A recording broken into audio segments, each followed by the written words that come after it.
친구들, 안녕 친구들. Annyeong everyone. Welcome to my channel.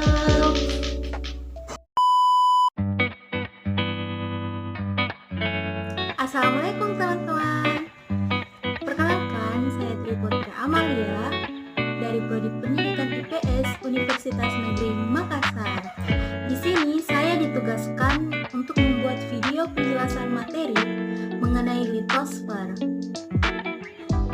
Seperti yang kita ketahui bahwa makhluk hidup di planet bumi tinggal pada lapisan bumi yang keras dan kaku, serta terletak pada lapisan paling atas atau paling luar dari bagian bumi, sehingga sering disebut dengan kerak bumi. Meskipun kita tidak merasakan gerakan dari kerak bumi tersebut, tetapi kerak bumi memiliki sifat yang dinamis. Tahukah kalian apa itu litosfer? Secara etimologi, litosfer berasal dari bahasa Yunani, yakni litos yang berarti batu dan sfer yang berarti bulatan, sehingga litosfer sering diartikan lapisan batuan yang membentuk kulit bumi. Litosfer juga dapat dikatakan sebagai lapisan kulit bumi yang paling luar yang tersusun atas batuan dan mineral. Litosfer terdiri atas batuan dari dua lapisan utama bumi, yaitu kerak dan mantel bumi. Litosfer berisi seluruh kulit luar planet yang tipis, dikenal sebagai kerak, serta bagian paling atas dari lapisan bawah berikutnya dikenal sebagai mantel.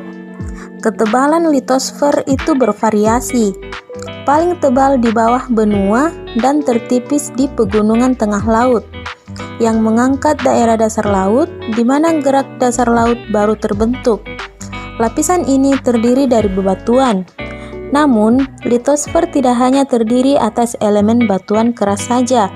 Ada pula tanah liat, abu gunung api, pasir, kerikil, batuan, dan lainnya di lapisan ini. Lapisan litosfer terdiri atas dua bagian, yaitu yang pertama lapisan sial. Lapisan sial adalah lapisan kulit bumi yang tersusun atas logam silisium dan aluminium. Lapisan sial ini dinamakan lapisan kerak dan bersifat padat. Kerak bumi terbagi menjadi dua bagian, yaitu kerak benua dan kerak samudra. Yang kedua adalah lapisan sima. Lapisan sima merupakan lapisan kulit bumi yang tersusun dari logam silisium dan magnesium.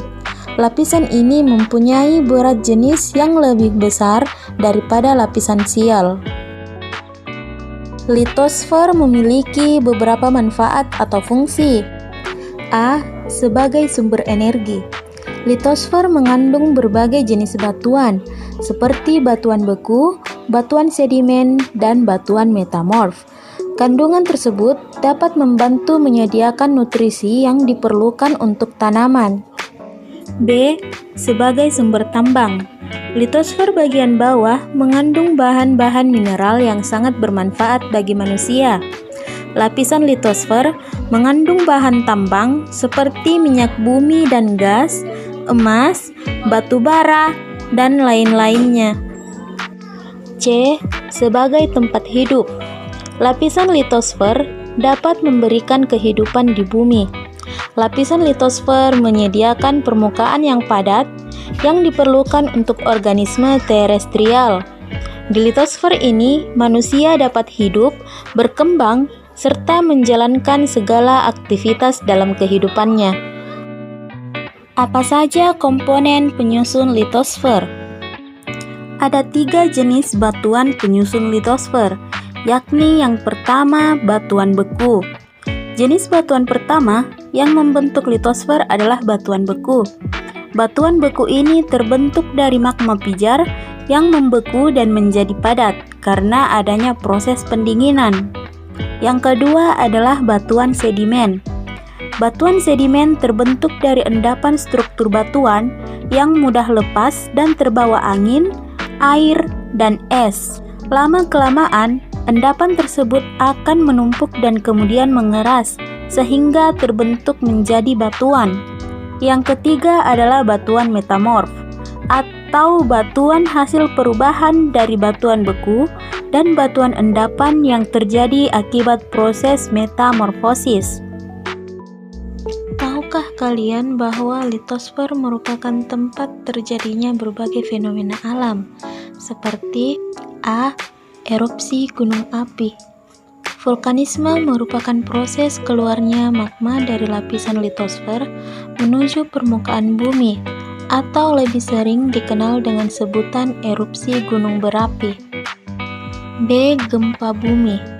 Gempa bumi merupakan getaran atau guncangan yang terjadi di permukaan bumi.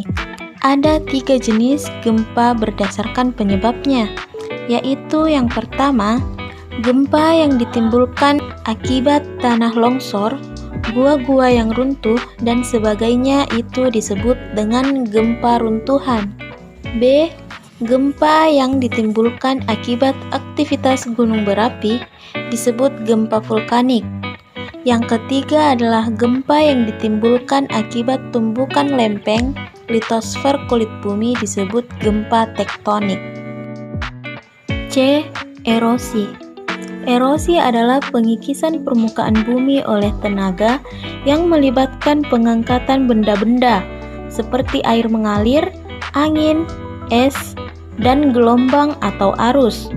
Erosi terbagi menjadi 4 berdasarkan benda-benda pengangkatannya. Ada erosi permukaan air atau yang dikenal dengan abrasi, erosi gelombang air, laut atau abrasi, erosi angin atau deflasi dan korosi, serta erosi es atau eksarasi. Sekian dari materi yang telah saya jelaskan dalam video ini. Sebelum ditutup, saya memiliki pantun. Ayu Tinting is eating. Thank you for everything. Oh iya, jangan lupa di like. Oh iya, jangan lupa di like dan di subscribe ya. Annyeong.